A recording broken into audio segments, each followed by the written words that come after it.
সমস্ত নবীর কালেমার মধ্যে লা ইলাহা ইল্লাল্লাহ ছিল, কিন্তু কোন নবীর কালেমার শেষে রাসূলুল্লাহ ছিল না।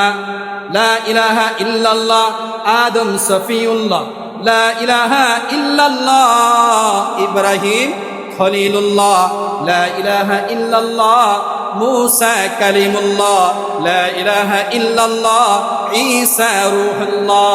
বলেন ঈসা আলাইহিস সালাম, ইব্রাহিম আলাইহিস সালাম, আদম আলাইহিস সালাম তারা আল্লাহর রাসূল ছিলেন কি ছিলেন না?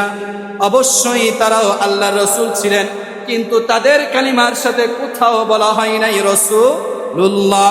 এমনকি কোরআনের ভিতরেও আল্লাহ তাআলা রাসূলুল্লাহ বলেন নাই। আল্লাহ তাআলা ভিন্ন কোন নবীর আলোচনা যখন কোরআনের ভিতরে এনেছেন, কেমনে এনেছেন একটু শোনাই।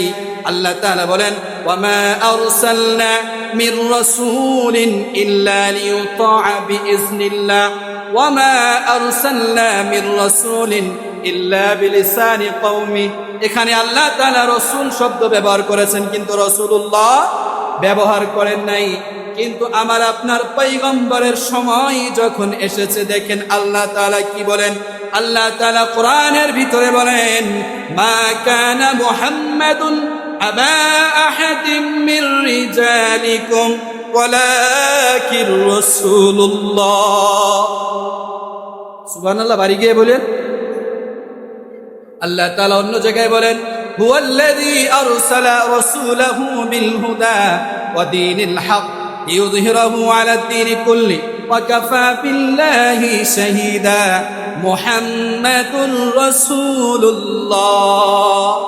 তাহলে আল্লাহ তাআলা আমাদের রাসূলের ব্যাপারে কি বলেন?